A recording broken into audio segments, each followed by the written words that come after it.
시작하겠습니다. 사랑의 하나님 감사합니다. 10월도 어느덧 이렇게 다 가고 있습니다. 오늘은 어제보다 날씨가 조금 풀렸습니다. 가을을 만끽할 수 있는 마음 주시고 하늘도 바라보고 또 가을의 이 공기도 느껴보는 그런 하루가 될 수 있도록 도와주시고 또 책을 읽어나갈 때 우리 친구들이 더욱더 지식이 자라 세상 살아갈 때 이것이 지혜가 될 수 있도록 도와주세요. 그리고 입사과 또 이 내용을 읽으면서 정말 더 아름다운 마음을 가질 수 있는 친구들로 성장할 수 있도록 도와주세요. 오늘 하루도 학교 가서 선생님 말씀을 잘 듣고 친구들과 사이좋게 지내고 또 집에 돌아와서는 부모님 말씀 잘 듣는 그런 훌륭한 친구들이 될 수 있게 그 마음을 지켜주세요. 예수님의 이름으로 기도드립니다. 아멘. 그러면 182쪽 많이들 왔나? 의진이 왔고 182쪽 그다음에 하민이 왔고 겸이 왔고 은우 왔고 기범이 왔고 성민이 왔고 또 제인이 왔고 은서 왔고 예림이 왔고 로운이 왔고 건우 왔고 하연이 지금 왔네. 지연이도 왔고 은채도 왔고 또 이름 안 부르는 사람. 이름 안 부르는 사람. 선생님이 지금 유튜브를 찍고 있어요. 아직 아까도 얘기했듯이 선생님 이제 한 20년 후에 할머니 돼가지고 보려고. 그래서 그러면은 예전에 이제 겸이와 하윤이와 친구들의 얼굴이 생각나겠지? 지금 너희들 얼굴은 안 찍지만 선생님 눈으로 너희들을 찍고 있어요. 그래서 한 20년 후에는 다들 30살이 된 친구도 있을 테고 아직 20대인 친구도 있을 테고 그렇지만 어떤 모습으로 변할지 되게 궁금하긴 하다. 20년 후에 선생님하고 연락이 되면 연락 좀 해줘. 182쪽 입사는 잠시 생각했다부터 할게. 네 번째 줄 시작. 입사는 잠시 생각했다. 족제비의 말은 틀리지 않았다. 죽을 고비를 넘겼을 뿐 죽지는 않았으니까. 잎사귀는 날카로운 발톱에 눌린 어른 것들이 가엾었다. 그 부드러운 살갗에서 금방이라도 피가 날 것만 같았다. 그래서 족제비가 눈치채지 못하게 새끼를 살짝 놓았다. 다른 먹이를 찾으면 내 아이를 건드리지 않을 수 있어? 잎사, 물론이지. 약속할 수 있어? 내가 만약 먹이가 있는 곳을 가르쳐준다면? 족제비가 얼른 고개를 끄덕였다. 다른 먹이가 있다면 약속해. 너의 아기는 건드리지 않는다. 잎사도 고개를 끄덕였다. 나는 늙었지만 발톱과 부리만큼은 아직 쓸만해. 그건 너도 경험해서 알 거야. 그치? 저번에 누나를 꽉 조아가지고 누나를 팠지? 그치? 어우 끔찍해 그치? 만약 약속을 어긴다면 너의 아기들도 애꾸가 될지 몰라. 우와 무섭다 그치? 잎삭은 족제비에게 논에 있는 집가리를 알려주었다. 겨울에 살찐 들쥐무리가 비좁은 잠자리 때문에 날마다 싸운다는 말에 족제비 눈이 기쁨으로 빛났다. 그러나 못 믿어온지 굴 앞을 떠나지 못하고 머뭇거렸다. 네가 먼저 가면 나도 가겠어. 그 말을 듣고 나서 족제비가 이게 잎삭 말인가 보다. 네가 먼저 가면 나도 가겠어. 그 말을 듣고 나서 족제비가 마지못해 자리를 떴다. 잎삭은 추위와 배고픔에 떨고 있는 아기들을 물끄러미 바라보았다. 족제비도 어쩔 수 없는 어미라는 것을 알자 측은한 생각이 들었다. 어두워지는 들판, 그 속을 뚫고 어미가 달려가고 있었다. 눈도 못 뜬 새끼들 때문에 곧 돌아와야 하는 바람처럼 재빠르지 않으면 살 수 없는 어미, 고달픈 애꾸는 사냥꾼. 그 다음 185쪽. 굉장히 제목이 낭만적이다. 그치? 같이 한번 제목 읽어볼까? 시작! 아카시아 꽃처럼 눈이 내릴 때. 하늘에서 내리는 눈은 조금 길게 발음한다 그랬지? 우리 눈은 눈 짧게. 하늘에서 내리는 눈은 눈 길게. 한번 읽어볼게. 햇볕. 시작! 햇볕이 모이는 곳마다 파릇파릇한 싹이 돋아서 봄이 다 된 것 같았다. 야산에 있는 산수유 나무에는 노란 꽃까지 피었다. 잎삭은 매일 저수지 가장자리를 거닐었다. 그러나 초록머리는 단 한 번도 헤엄쳐 오지 않았다. 파수꾼이 무리를 떠날 수 없다는 걸 이해하지만 섭섭하고 우울한 기분을 달래기는 어려웠다. 너무 오랫동안 만나지 못했어. 며칠 동안 좋던 날씨가 갑자기 나빠졌다. 바람도 차가웠고 하늘은 잔뜩 흐려서 눈이 쏟아질 것 같았다. 잎삭의 몸도 날씨만큼이나 좋지 않았다. 온종일 거닐다가 지쳐서 잎삭은 비탈로 돌아왔다. 요즘에는 주 비탈의 굴 속에서만 지냈다. 그나마 초록머리를 눈여겨볼 수 있는 곳이기 때문이었다. 그리고 이제는 늙어서 한 곳에 머물고 싶었다. 족제비가 얼씬거린다는 것을 알지만 더 이상 달아날 기운도 없었다. 늙으면 생각이 깊어지는 걸까? 잎삭은 족제비를 동정하게 되었다. 아기들이 딸려서 겨울나기가 여간 힘겹지 않을 테니까. 아무래도 내일은 저수지에 나갈 수 없을 것 같아. 잎삭은 빗달 끝에 엎드린 채 차가운 바람을 맞았다. 이따금 깃털이 빠져서 바람에 날아가곤 했다. 누가 떠들어요? 집중하고 이제 얼마 안 남았어. 이제 오늘 이거 다 읽을 것 같아요. 집중하고 시작. 사나운 바람이 시작. 사나운 바람이 살을 애는 듯해도 굴 속으로 가는 일이 귀찮았다. 몸이 나른한 게 잠이 오는 것 같아서 잎삭은 눈을 가늘게 뜨고 저수지를 내려다보았다. 오후가 되면서 청동오리 떼의 행동이 분주해졌다. 우두머리를 중심으로 모여서 제각기 목청을 도두고 있는데 왠지 다른 날보다 둘뜨고 수선스럽게 들렸다. 북쪽의 겨울나라로 떠나려고 채비하는 것인 줄 잎삭이 알 리가 없었다. 바람이 점점 더 거세졌다. 야산을 빠져나온 바람이 메마른 들판을 핥히며 돌아다녔다. 가랑잎이 날리고 갈대들이 바스락거렸다. 청동오리 떼는 날개를 퍼덕거리고 배고픈 족제비는 기회를 엿보며 주변을 맴돌고 있었다. 우두머리가 힘차게 날아올랐다. 그러자 열을 맞춘 듯이 다른 청동오리들도 차례차례 날아올랐다. 그들이 저수지와 야산을 한 바퀴 돌 때 잎삭은 고개를 젖히고 쳐다보았다. 그 가운데 한 마리가 물 위에서 떨어지더니 비탈을 향해서 낮게 날아왔다. 잎삭은 자기도 모르게 일어섰다. 초록머리, 내 아가! 잎삭은 날개를 활짝 벌리고 초록머리를 맞으려고 했다. 그러나 초록머리는 잎삭의 머리 위를 잠시 돌았을 뿐 내려앉지는 않았다. 마치 인사를 하듯이 가까이 다가와서 날개를 스치며 엄마!를 외친 게 전부였다. 그 소리가 바람에 실려서 사방으로 퍼져나갔다. 잎삭은 초록머리가 일으키는 바람을 맞으며 멍하니 서 있었다. 그러다가 뒤늦게야 그것이 마지막 인사라는 걸 알아차렸다. 떠난다고? 언젠가 이런 날이 올 줄은 알았다. 그렇지만 충분히 말을 나누지도 못했는데 인사조차 하지 못했는데 초록머리가 다시 높이 날아올랐다. 그리고 멀어진 무리를 뒤따라가느라 힘차게 날갯짓을 했다. 언젠가 말하려고 간직했던 많은 이야기가 한꺼번에 솟구쳐 올라왔다.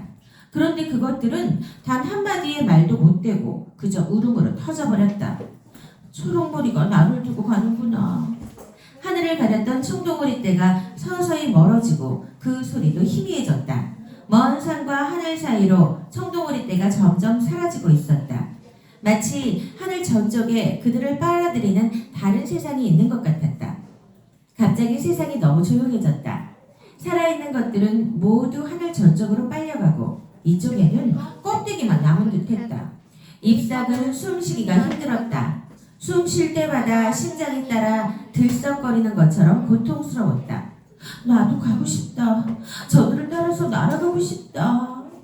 잎삭의 생각은 숨 쉬는 것만큼이나 간절했다. 혼자 남는다는 게 너무나 싫고 두려웠다. 어느 틈에 족제비가 다가와 있었다. 하지만 혼자 되는 것보다 무섭지는 않았다. 잎삭은 눈을 지그시 감고 중얼거렸다. 한 가지 소망이 있었지. 알을 품어서 병아리의 탄생을 보는 것. 그걸 이뤘어. 고달프게 살았지만 참 행복하기도 했어. 소망 때문에 오늘까지 살았던 거야. 이제는 날아가고 싶어. 나도 초록머리처럼 펄펄 아주 멀리까지 가보고 싶어. 잎삭은 날개를 퍼덕거려 보았다. 그동안 왜 한 번도 나는 연습을 하지 않았을까? 어린 초록머리도 저 혼자 서툴게 시작했는데 미처 몰랐어. 날고 싶은 건 그건 또 다른 소망이었구나. 소망보다 더 간절하게 몸이 원하는 거였어. 빈 하늘을 바라보는 동안 잎삭은 지독하게 외로웠다. 족제비의 눈이 잎삭에게 박힌 듯이 움직일 줄 몰랐다. 그러나 잎삭의 눈은 하늘 끝을 보려는 듯 점점 더 가늘어질 따름이었다. 눈발이 흩날리기 시작했다. 바람에 나부끼는 눈을 보는 동안 잎삭의 입가에 미소가 번졌다. 아카시아 꽃이 지는구나. 잎삭의 눈에는 흩날리는 눈발이 마치 아카시아 꽃잎처럼 보였다. 떨어지는 꽃잎을 온몸으로 맞고 싶어서 잎삭은 날개를 활짝 벌렸다. 향기를 맡고 싶었다. 기분이 아주 좋았다. 춥지도 않고 외롭지도 않았다. 날카로운 소리가 났다. 순간 모든 것이 사라졌다. 아카시아 꽃잎도 향기도 부드러운 바람까지도 잎사귀 앞에는 굶주린 족제비가 있을 뿐이었다. 그래, 너로구나. 잎삭은 쾌한 족제비 눈을 보면서 물컹하던 어린 것들을 떠올렸다. 부드럽게 느껴지던 살덩이. 왠지 그 살덩이가 잎삭이 마지막으로 낳았던 알처럼 느껴졌다. 단단한 껍데기도 없이 나와서 마당에 던져졌던 알. 너무나 가엾어서 가슴이 긁히듯이 아프던 기억. 또다시 온몸이 뻣뻣해지려고 했다. 이제는 더 이상 도망칠 수가 없었다. 그럴 까닭도 없고 기운도 없었다. 자, 나를 잡아먹어라. 그래서 네 아기들 배를 채워라. 잎삭은 눈을 감았다. 순간 목이 콱 조였다. 무척 아플 줄 알았는데 오히려 뼈마디가 시원해지는 느낌이었다. 나를 물었구나. 드디어. 눈앞이 캄캄했다. 언젠가 들판에서 이런 기분을 느낀 적이 있었다. 뽀얀 오리의 비명소리를 들었을 때였던가. 눈앞이 캄캄하더니 아주 서서히 붉은 빛이 느껴졌었다. 바로 지금도 그때처럼 눈앞이 온통 붉었다. 눈앞이 차츰 밝아지기 시작했다. 눈을 뜨자 눈부시게 파란 하늘이 보였다. 정신도 말끔하고 모든 게 아주 가뭇했다. 그러더니 깃털처럼 몸이 떠오르는 게 아닌가. 크고 아름다운 날개로 바람을 가르며 잎삭은 아래를 내려다보았다. 그러나 그랬다. 모든 것이 아래에 있었다. 저수지와 눈보라 속의 들판, 그리고 족제비가 보였다. 비쩍 말라서 축 늘어진 암탉을 물고 사냥꾼 족제비가 힘겹게 걸어가고 있었다. 뒤에 보면 와, 핑크색 그림이 배경이 보이네, 그치? 그러면 요거 195쪽 요거 한번 읽어볼게요. 이 책을 읽은 어린이들에게 소망을 굳게 간직하고 실천하는 암탉 이야기. 김서정, 아동문화평론가. 마당을 나온 암탉에는 세 종류의 암탉이 있습니다. 하나는 철망에 갇힌 채 배부르게 먹고 품지도 못할 알을 낳으면서 아무 생각 없이 사는 암탉입니다. 다른 하나는 마당에서 수탉과 병아리와 함께 만족스럽게 살면서 혹시라도 누가 끼어들어 그 생활을 흐트러뜨리진 않나 전전긍긍하는 암탉입니다. 나머지 하나는 알을 품어 병아리를 탄생시키겠다는 소망을 굳게 간직하고 결국은 실천하는 암탉입니다. 소망을 갖고 있는 암탉은 그 많은 닭 중에 단 한 마리 잎삭뿐이고 이 이야기의 주인공은 바로 그 잎삭입니다. 주인공, 멋진 말이죠? 세상에 주인공이 되기 싫은 사람이 있을까요? 하지만 주인공이라는 말의 뜻을 곰곰이 생각해 볼 필요가 있습니다. 무대에 서는 가수나 연기자처럼 다른 이들의 시선을 한 몸에 받는 사람만 주인공이라고 하는 것은 아닙니다. 오히려 진짜 주인공은 남들이 자기를 알아주거나 칭찬해주지 않아도 자기 삶을 자기 뜻대로 용감하게 열심히 살아가는 사람입니다. 바로 잎삭처럼 말이에요. 나도 이렇게 살고 싶어. 양계장에서 주는 대로 먹고 알이나 쑥쑥 낳아주면서 살면 얼마나 편할까요? 하지만 그렇게 사는 건 암탉으로서의 삶이 아니라고 잎삭은 생각합니다. 암탉으로 태어났으니까 암탉답게 살겠다는 게 잎삭의 다짐입니다. 그래서 잎삭은 배불리 먹을 수 있는 양계장을 나왔습니다. 잎삭은 마당에서 수탉과 함께 병아리를 키우면서 사는 암탉처럼 살고 싶었습니다. 그러나 그건 불가능한 일이었습니다. 그런 삶은 애초에 잎삭의 몫이 아니었습니다. 억울하기는 하지만 안 되는 건 안 되는 거죠. 그렇다고 해서 잎삭은 포기하지 않았습니다. 다른 길을 찾아냈고 그 길을 가기 위해 안전한 마당을 떠났습니다. 그렇게 잎삭은 자기 인생의 주인공이 되었습니다. 그건 보통 힘든 일이 아니었습니다. 굶주려야 했고 추위에 떨어야 했고 다른 동물들의 따돌림에 외로움을 견뎌야 했고 족제비의 위험 앞에서도 몇 번이고 죽음을 무릅써야 했습니다. 그렇게 힘겹게 살면서도 얻은 것은 별로 없어 보입니다. 집도 없이 떠돌아다녀야 했고 자기 알도 아닌 오리알을 품어 아기 오리를 키웠지만 아기 오리 초록머리는 동료인 야생오리 떼에 섞여 잎삭을 떠났으니까요. 늙고 비쩍 마르고 털은 다 빠져서 볼품없어진 잎삭은 결국 오랫동안 자기를 노려왔던 족제비에게 잡아먹히고 맙니다. 아니 그게 뭐야? 그게 무슨 주인공이야? 이런 생각이 드나요? 그렇다면 가만히 견주어 보세요. 양계장의 닭은 무슨 생각을 하면서 어떤 삶을 사는가? 마당에 사는 닭은? 마당을 나온 암탉 잎삭은? 그리고 그런 식으로 사람의 삶에 대해 생각해 보세요. 양계장 닭처럼 사는 사람, 마당의 암탉처럼 사는 사람, 잎삭처럼 사는 사람. 세상에는 정말 여러 가지 삶이 있습니다. 나는 어떻게 살고 있는가? 어떻게 살고 싶은가를 생각해 보세요. 그렇습니다. 마당을 나온 암탉은 단순히 야생오리를 키운 좀 기이한 암탉 이야기가 아닙니다. 나는 누구이며 어떻게 살아야 하는가에 하는 삶에 대한 기본적인 질문과 반성을 하게 만드는 이야기입니다. 아이들에게는 어렵다고요? 아닙니다. 나이가 몇이건 생활 환경이 어떻건 간에 그건 누구에게나 필요한 질문과 반성입니다. 정답이 따로 있는 것도 아니고 쉽게 대답할 수 있는 것도 아니지만 말이에요. 여러분도 막연하게나마 그런 생각을 해본 적이 있죠? 그런 생각을 좀 더 깊이 가다듬고 발전시키게 만드는 것이 바로 동화! 그러니까 문학이 하는 일 가운데 하나입니다. 정답 없는 질문과 반성을 계속해서 하게 만드는 일, 아주 중요한 일이지요. 암탉으로서 내가 어떻게 살고 싶은지를 잎삭이 생각하고 결정하고 실천했듯이 인간으로서 내가 누구이고 어떻게 살아야 하는지를 고민하는 일은 여러분의 몫입니다. 그것 말고도 이 동화에는 중요한 읽을 거리가 또 있습니다. 잎삭이 이야기에 재미있어하고 긴장하고 궁금해하고 가슴 아파하고 그래서 여러 가지 생각을 하게 만드는 솜씨, 말하자면 문학적 장치입니다. 마당을 나온 암탉은 짜임새 있는 문학적 장치가 많은 동화입니다. 몇 가지만 찾아볼까요?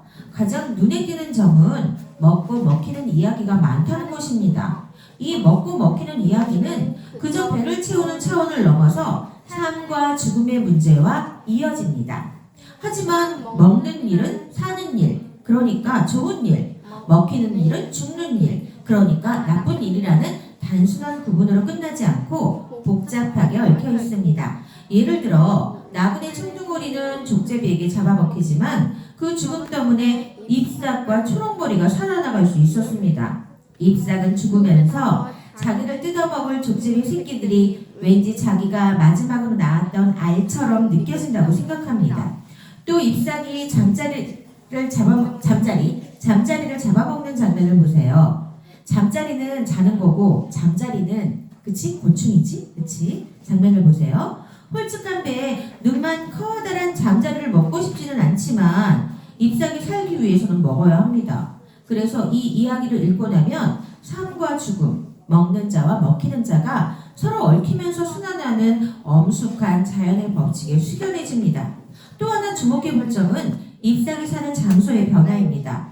양계장에서 마당으로, 마당에서 갈대밭으로, 마지막에는 하늘로 아주 좁은 곳에서 한없이 넓은 곳으로 펼쳐집니다. 장소가 바뀔 때마다 잎삭은 원하는 것을 얻고 더 자유로워지고 더 강해집니다. 하지만 또 그럴 때마다 어김없이 죽음의 위협도 따라옵니다. 대가 없이 얻을 수 있는 건 아무것도 없는 법이지요. 어디에 살건 잎삭의 자리는 늘 안전한 한가운데가 아니라 찬바람 불고 비 들이치고 외롭고 위험한 가장자리였습니다. 그러나 이삭은 군소리 없이 견디며 지냈습니다. 아니, 오히려 바깥 세상을 볼 수 있어서 초록머리를 지킬 수 있어서 스스로 가장자리를 찾아갔습니다. 소망은 이렇게 혹독한 자리에서 싹트고 자라나 꽃 피울 때 더 아름다운 법이지요. 가장자리를 견뎌낸 잎사, 제 이름을 제가 지은 잎사. 자기와 다르게 생긴 아기 오리를 지극한 사랑으로 키워낸 뒤 놓아보내준 잎삭은 마침내 눈부시게 파란 하늘에서 크고 아름다운 날개로 바람을 가르며 날 수 있게 되었습니다. 양계장과 마당에서 살던 닭들도 그렇게 되었을까요? 아마 아닐 겁니다. 오늘 우리는 이따가 낮에 파란, 아니면 지금 가면서 하늘을 보면서 한번 날아보는 생각을 해볼까? 오늘 좋은 하루 보내고 다음 주 월요일에 원더 읽을 겁니다. 원더 가져오세요.